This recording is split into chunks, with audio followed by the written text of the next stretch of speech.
আমি শুধু তাদের কাছে একটা প্রশ্ন করব, খালি একটাই প্রশ্ন।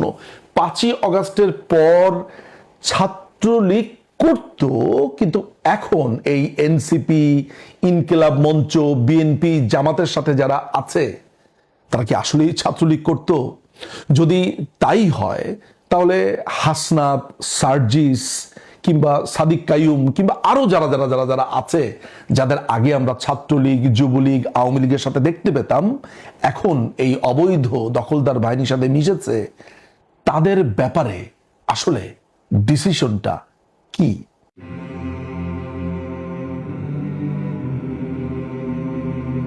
জুলাইয়ের বিশিষ্ট সন্ত্রাসী শরীফ ওসমান হাদি গুলিবিদ্ধ হয়েছে।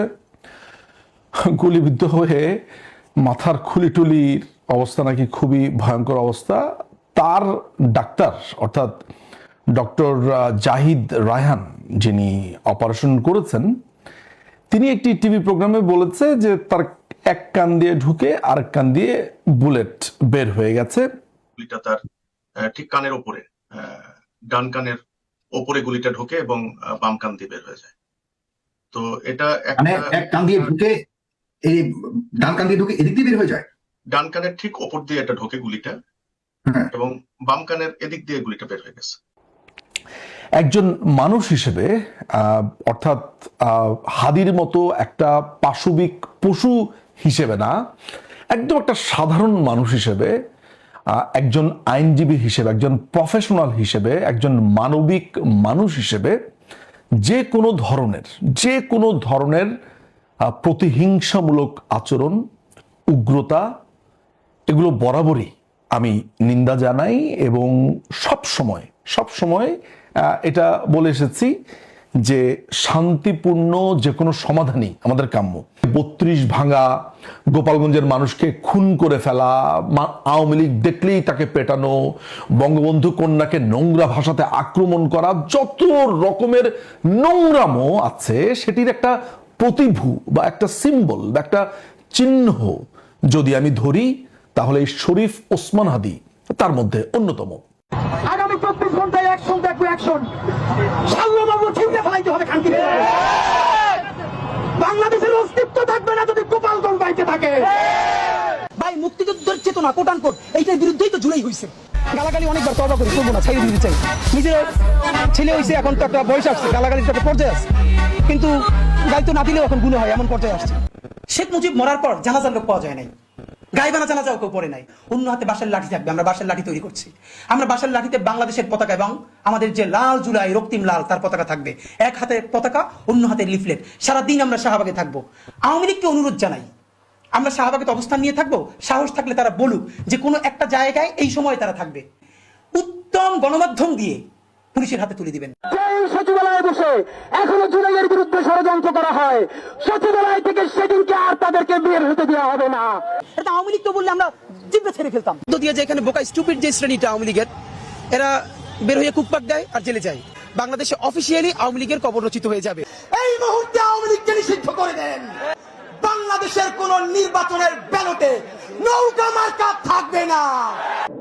এই যে গৃহযুদ্ধটা হওয়ার কথা ছিল, হইল না, তো অশান্তি তো কিছু থাকবেই। আমরা তো রাষ্ট্র গঠন করবো। আওয়ামী লীগের, খুনি লীগের, জঙ্গি লীগের জন্ম ভারতে, তাদের মৃত্যু ভারতে। এই যে আমাদের মুখের ভাষা খারাপ হয়েছে কেমনি? শেখ হাসিনা বানাইছে। এই ছেলেটি গত 15 বছর ধরে কবিতা লিখেছে। আমি এর ব্যাপারে খোঁজ খবর নিয়ে দেখলাম, এই বিভিন্ন টাইপের কবিতা লিখতো, পুতু টাইপের কবিতা, প্রেমের কবিতা লিখে বেড়াতো। 5ই অগাস্টের পরে সে ব্যাপক বিপ্লবী হয়েছে, এবং বিপ্লবী এমন হয়েছে যে রাজনীতির যত রকমের নর্মস আছে, যত রকমের সভ্যতা, ভব্যতা যা আছে, সমস্ত কিছুকে সে পেরিয়ে গেছে। বাংলাদেশ আওয়ামী লীগের কি বিরোধিতাকারী বাংলাদেশে নেই? আছে না? বছরের পর বছর বাংলাদেশ আওয়ামী লীগের বিরুদ্ধে বলেছে, আওয়ামী লীগকে পছন্দ করে না এমন মানুষ আছে না? কিন্তু আপনারা আপনাদের জীবদ্দশাতে গত 54 বছরে আওয়ামী লীগকে এত নোংরা, অসভ্য, এত ভয়ঙ্কর, এত কদর্য, কুৎসিত ভাষাতে কখনো কাউকে আক্রমণ করতে দেখেছেন? অন্তত পক্ষে এই বাংলাদেশের মাটিতে আমরা এই 5ই অগাস্টের পরে এই শরীফ ওসমান হাদির উত্থান দেখেছি। এই ছোট প্রায় 5 ফুটই একটা ছেলে দিনের পর দিন এত বড় বড় লাভ দিয়ে, এত বড় বড় জাম্প মেরে সে যেসব কথাবার্তা বলতো, এই যে খুনের একটা আবহ তৈরি করা, অর্থাৎ একটা খুনের পরিষেবা পরিষদ তৈরি করা, যে কিভাবে আওয়ামী লীগের নেতৃবৃন্দকে খুন করতে হবে, কিভাবে আওয়ামী লীগকে শেষ করে দিতে হবে, কিভাবে আমাদেরকে মারতে হবে, ধরতে হবে। অর্থাৎ বাংলাদেশে যেই দলটি প্রায় 40% বেশি যাদের ভোট রয়েছে, তাদের নেতাকর্মীদেরকে গণহত্যায় মারতে হবে, তাদেরকে মেরে ফেলতে হবে, খুন করতে হবে, এটাই ছিল ওসমান হাদির মূল প্রতিপাদ্য বা তার বক্তব্যের প্রতিপাদ্য। কিন্তু এত কিছুর পরেও বাংলাদেশ আওয়ামী লীগ তাকে নিয়ে কখনো কোনো বিবৃতি দেয়নি, সোজা কথা ইগনোরই করেছে। বাংলাদেশ আওয়ামী লীগের নেতৃবৃন্দ যারা অন্ততপক্ষে কাগজে কলমে রয়েছে, কোনোদিন দেখবেন না তার বিরুদ্ধে কিছু বলেছে। হ্যাঁ, এমনি যারা অনলাইন অ্যাক্টিভিস্ট আছে তারা বলেছে, নানানভাবে বলেছে, আমরাও বলেছি এগুলা। কিন্তু এই ওসমান হাদির আশেপাশে যারা ভিড়েছে, যারা তার প্রচারণায় অংশ নিয়েছে, তাদেরকে বলা হচ্ছে ছাত্রলীগের নেতাকর্মী। আমার প্রশ্ন হচ্ছে, 5ই অগাস্টের পর এই জুলাই সন্ত্রাসীদের পাশে কারা থাকতে পেরেছে? বাংলাদেশ ছাত্রলীগের নাম বিক্রি করে যারা গোপনভাবে শিবিরের রাজনীতি করত, অন্য দলের রাজনীতি করত, নানানভাবে তারা গত 15 বছর ধরে যারা বাংলাদেশ আওয়ামী লীগের নাম ব্যবহার করেছে, তারাই ভোল পাল্টে 5ই অগাস্টের পর এদের পক্ষে আমরা দেখতে পেয়েছি, এদের পক্ষে প্রচারণা করেছে। আমরা দেখেছি যে এই যে সার্জিস আলম, হাসনাত, নাহিদ, এরা প্রত্যেককেই আমরা দেখেছি আওয়ামী লীগের রাজনীতি করবার জন্য। এমনকি শিবিরের যে এখন সভাপতি ঢাকা ইউনিভার্সিটির সাদিক কাইয়ুম, সে ছিল ছাত্রলীগের নেতা। তাহলে আমার কথা হচ্ছে যে এই যে ওসমান হাদির সাথে যেই ছেলেটি প্রচারণায় অংশ নিয়েছে, ফয়সাল নামে ছেলেটিকে, এবং এই ছেলেটিই নাকি তার সম্ভাব্য খুনি, এখনো যেহেতু প্রমাণিত হয়নি, ফলে আমি নিশ্চিত করে কিছু বলতে পারছি না। কিন্তু পত্রপত্রিকাতে যা দেখেছি, লোকজন যা বলছে, সেটার উপর ভিত্তি করে আমি কথাগুলো বলছি।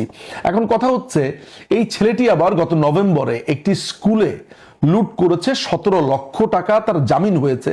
তার জামিন করিয়েছে বিএনপির আইন সম্পাদক, এখন যিনি আছেন ব্যারিস্টার কায়সার কামাল, এবং 6 মাসের জামিন দেওয়ার পরে তার আবার হাইকোর্ট থেকে 1 বছরের জামিন হয়েছে খুব তড়িৎ গতিতে। এবং সেই জামিনের কাগজপত্র সুপ্রিম কোর্টের যে ওয়েবসাইট আছে সেখানে পাবলিশড হয়েছে। একটা ছাত্রলীগের কর্মীর জন্য এই এখনকার যে দখলদার, এই একটা ছাত্রলীগ কর্মীর জন্য এখনকার দখলদার অবৈধ এই ইউনুস বাহিনী কখনো কি আসলে জামিনের জন্য এই তোড়জোড় করবে? তাহলে কার জামিনের জন্য কে তোড়জোড় করেছে, এটা আমরা নিশ্চয়ই কাগজে কলমে দেখতে পেয়েছি।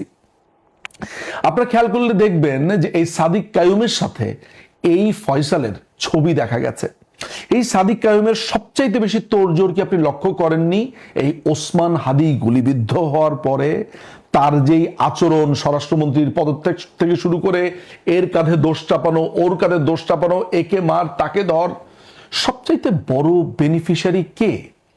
আমি আইনের ছাত্র, আইনের যে টেক্সট বুক আছে সেগুলোর বাইরেও আমি ক্রিমিনোলজি পড়েছি, বিভিন্ন ধরনের থ্রিলার থেকে শুরু করে আইনি নানান ধরনের বই, উপন্যাস, ফিকশন বা ট্রু স্টোরিগুলো পড়েছি। সেখানে একটা ব্যাপার পরিষ্কার দেখা গেছে যে আইন শৃঙ্খলা বাহিনী এই ধরনের ক্ষেত্রে সবচাইতে যাকে বেশি সন্দেহ করে সে হচ্ছে কে সবচাইতে ওই ঘটনার কারণে বেনিফিশিয়ারি। এই পুরো ঘটনাতে বেনিফিশিয়ারি তো আমি জামাতের সাদিক কাইয়ুমকে দেখতে পাচ্ছি। তার থেকে বড় বেনিফিশিয়ারি আর কেউ কি আছে? কিন্তু এখনো পর্যন্ত পুলিশ তাকে সামান্যতম জিজ্ঞাসাবাদ করেনি, তাকে সন্দেহ করেনি, বরঞ্চ সে যা করতে চায়, যত নৈরাজ্য করতে চায়, সমস্ত কিছুর সুযোগ তাকে করে দেওয়া হয়েছে। আমি আবারও বলছি যে এই পুরো গুলির ঘটনাতে, এই আক্রমণের ঘটনাতে আমি আসলে মানবিক মানুষ হিসেবে খুশি নই যে এটা খুবই একটা চমৎকার কাজ হয়েছে, ভালো কাজ হয়েছে। কিন্তু একই সাথে আমি এইটাও মনে করি যে যারা এই নৈরাজ্য তৈরি করে, যারা এই ওসমান হাদির মতো সন্ত্রাসী, যারা ওসমান হাদির মতো এরকম সন্ত্রাসের অভয়ারণ্য তৈরি করে গণহত্যার পরিবেশ তৈরি করে এবং গণহত্যা করবার জন্য একটা পরিবেশ তৈরি করবার জন্য ধাপে ধাপে এগোতে থাকে, তাদের পরিণতি ন্যাচারালি খুব সম্ভবত এমনই হয়। ফলে আমি যেমন একদিকে এই পুরো নৈরাজ্যকে অপছন্দ করি, অন্যদিকে এই নৈরাজ্য তাদের নিয়তিতেই আছে এমনটাও আমি বিশ্বাস করি। এখন অনেকেই ছাত্রলীগের কাঁধে, যুবলীগের কাঁধে এই দোষ চাপাতে চাচ্ছে। আমি শুধু তাদের কাছে একটা প্রশ্ন করব, খালি একটাই প্রশ্ন। 5ই অগাস্টের পর ছাত্রলীগ করত, কিন্তু এখন এই এনসিপি, ইনকিলাব মঞ্চ, বিএনপি, জামাতের সাথে যারা আছে তারা কি আসলেই ছাত্রলীগ করত? যদি তাই হয় তাহলে হাসনাত, সার্জিস কিংবা সাদিক কাইয়ুম কিংবা আরো যারা যারা যারা যারা আছে, যাদের আগে আমরা ছাত্রলীগ, যুবলীগ, আওয়ামী লীগের সাথে দেখতে পেতাম, এখন এই অবৈধ দখলদার বাহিনীর সাথে মিশেছে, তাদের ব্যাপারে আসলে ডিসিশনটা কি?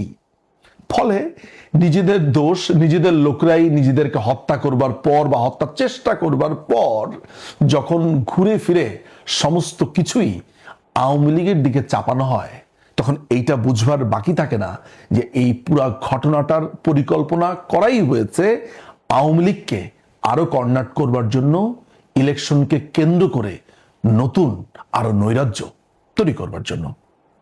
যারা ভাবতে পারেন, ভাবতে শিখেছেন এবং ভাবতে চান, তাদের জন্য এই পুরো ঘটনাতে অনেক কিছু রয়েছে ভাবার।